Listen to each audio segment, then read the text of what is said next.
ദൈവത്തിന് നിങ്ങളോട് ചിലതു പറയാനുണ്ട്. ശ്രീ പരമഹംസ യോഗാനന്ദ.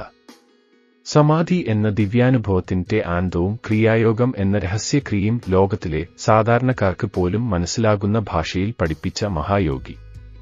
ഹിമാലയസാനുക്കളിലെ അദൃശ്യസാന്നിധ്യമായ മഹാവതാര ബാബാജി വെറും സങ്കല്പമല്ല, ഒരു യാഥാർത്ഥ്യമാണെന്നു ലോകജനത അറിയുന്നത് ഇദ്ദേഹത്തിലൂടെയാണ്. മനുഷ്യരാശി മുഴുവൻ ആ എന്തോ ഒന്നിനു വേണ്ടിയുള്ള അനന്തമായ അന്വേഷണത്തിലാണ്. അനന്തമായതും സമ്പൂർണമായതും ആയ സന്തോഷം നൽകും എന്ന് മനുഷ്യൻ പ്രതീക്ഷിക്കുന്ന ആ എന്തോ ഒന്നിനു വേണ്ടി പരമാത്മാവിനെ അറിഞ്ഞ ജീവാത്മാത്മാക്കൾക്കു ആ അന്വേഷണം അവസാനിച്ചു കഴിഞ്ഞു. ആ എന്തോ ഒന്ന് തന്റെ ആത്മസ്വരൂപം തന്നെ എന്ന് അവർ മനസ്സിലാക്കി. ഈശ്വര സാക്ഷാത്കാരമാണ് മനുഷ്യജീവിത ലക്ഷ്യം എന്ന് വിശ്വസിക്കാൻ പലർക്കും സാധിക്കില്ലായിരിക്കും. പക്ഷേ സന്തോഷം നേടുക എന്നതാണ് ജീവിത ലക്ഷ്യം എന്ന് അംഗീകരിക്കാൻ ആർക്കും പ്രയാസം ഉണ്ടാകില്ല. ഞാൻ പറയുന്നു, ഈശ്വരനാണ് സന്തോഷം, അദ്ദേഹമാണ് ആനന്ദം. ആ സ്നേഹം, ആ ആനന്ദം നിങ്ങളുടെ ആത്മാവിൽ നിന്ന് ഒരിക്കലും നഷ്ടമാകില്ല. എന്തുകൊണ്ട് ആ സന്തോഷം നേടാൻ നിങ്ങൾ ശ്രമിക്കുന്നില്ല? മറ്റൊരാൾക്കും നിങ്ങൾക്കത് നൽകാനാവില്ല. നിങ്ങൾ തന്നെ പരിശ്രമിച്ചു അത് നേടണം. നിങ്ങൾക്ക് വേണ്ടതെല്ലാം ഒരുമിച്ച് നൽകി ജീവിതം നിങ്ങളെ അനുഗ്രഹിച്ചാലും, അതായത് സമ്പത്തു, അധികാരം, സുഹൃത്തുക്കൾ, അങ്ങനെ എന്തു നൽകിയാലും കുറച്ചു കഴിയുമ്പോൾ നിങ്ങൾ നിരാശരാകും. വീണ്ടും കുറച്ചുകൂടി വേണം എന്ന് ആഗ്രഹിക്കും. പക്ഷേ ഒരിക്കലും നിങ്ങൾക്ക് മടുക്കാത്ത, പഴയതെന്നു തോന്നാത്ത ആനന്ദമുണ്ട്. ആ ഒരിക്കലും മടുക്കാത്ത ആനന്ദമാണ് ഈശ്വരൻ. ഉള്ളിലുള്ള ഈ ആനന്ദം കണ്ടെത്തിക്കഴിയുമ്പോൾ പുറമെയുള്ള എല്ലാത്തിലും നിങ്ങൾ ആനന്ദം കണ്ടെത്തും. ഒരിക്കലും വറ്റാത്ത ആ ആനന്ദത്തിന്റെ ഉറവയാണ് ഈശ്വരൻ. ഒന്ന് സങ്കൽപ്പിച്ചു നോക്കൂ, നിങ്ങൾക്ക് ഒരു ശിക്ഷ നൽകുന്നു. അതിഭയങ്കരമായ തളർച്ചയിൽ നിങ്ങളെ ഉറങ്ങാനുവദിക്കാതെ തടഞ്ഞുവച്ചിരിക്കുന്നു.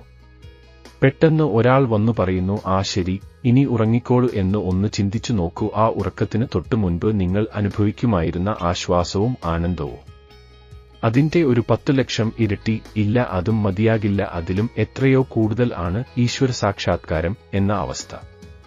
അതെ, ആ പരമമായ ആനന്ദം പരിധികൾ ഇല്ലാത്തതാണ്. ഒരിക്കലും അവസാനിക്കാത്ത, ഒരിക്കലും മടുക്കാത്തതും. ആ സർവശക്തന്റെ മഹത്വം അത്രമേൽ ഉണ്ട്. നിങ്ങളുടെ ശരീരം, മനസ്സ് അല്ല മറ്റൊന്നിനും നിങ്ങളെ ആ അവസ്ഥയിൽ നിന്ന് ഇളക്കാനാകില്ല. നിങ്ങൾക്ക് അതുവരെ അറിയാത്തതെല്ലാം എന്തും നിങ്ങൾക്ക് അവൻ വിശദീകരിച്ചു തരും.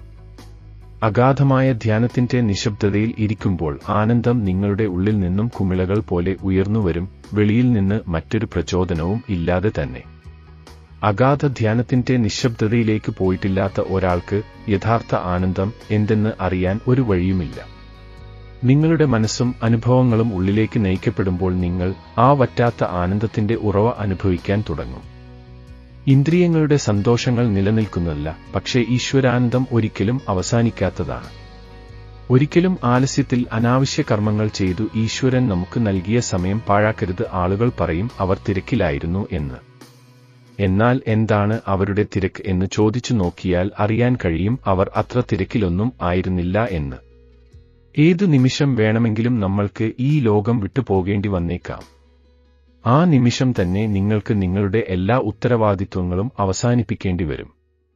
പിന്നെ എന്തിനാണ് മറ്റൊരു കാര്യത്തിന് മുൻഗണന നൽകി ഈശ്വരന് 2ാം സ്ഥാനം നൽകിയിരിക്കുന്നത്? ഇതൊരു യുക്തിഹീനമായ കാര്യമായി തോന്നുന്നില്ലേ? ഇതിനെയാണ് മായ എന്ന് വിളിക്കുന്നത്. ഈ മായയുടെ കെട്ടുപാടാണ് നമ്മളെ ലൗകിക താൽപര്യങ്ങളിൽ മാത്രം മുഴുകി ജീവിച്ചു മരിക്കാൻ പ്രേരിപ്പിച്ചുകൊണ്ടേ ഇരിക്കുന്നത്.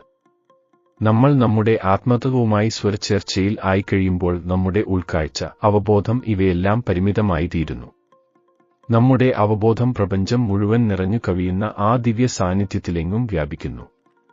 നമ്മൾ നമ്മളെ ആത്മാവെന്നു തിരിച്ചറിയുമ്പോൾ പിന്നെ ഇവിടെ കരയില്ല, കടലുമില്ല, ഭൂമിയില്ല, ആകാശവുമില്ല. എല്ലാം അവൻ മാത്രം, എല്ലാം ആത്മാവിൽ വിലയിക്കുന്ന അവസ്ഥ ഒരാൾക്കും വർണ്ണിക്കാനാകില്ല. ഒരു മഹത്തായ ആനന്ദമാണ് അവിടെ അനുഭവപ്പെടുക. ആനന്ദത്തിന്റെയും അറിവിന്റെയും സ്നേഹത്തിന്റെയും ഒരു നിറഞ്ഞുകവിയൽ അവിടെ അനുഭവപ്പെടും.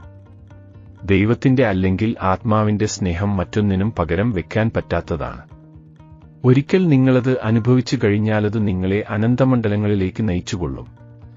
പിന്നീട് ഒരിക്കലും ആ ദിവ്യസ്നേഹം നിങ്ങളുടെ ഹൃദയത്തിൽ നിന്ന് എടുത്തുമാറ്റപ്പെടുകയില്ല. അതവിടെ എരിഞ്ഞുകൊള്ളും. ആ തീയിൽ നിങ്ങൾക്ക് ആത്മാർത്ഥമായി ആവശ്യമായതെല്ലാം നിങ്ങളിലേക്ക് നിങ്ങളുടെ ആത്മാവിന്റെ മഹത്തായ ആകർഷണശക്തിയാൽ ആകർഷിക്കപ്പെടും. മറ്റുള്ള മനുഷ്യരെല്ലാം ഈ മഹത്തായ ആകർഷണ ശക്തിയാൽ നിങ്ങളിലേക്ക് ആകർഷിക്കപ്പെടും.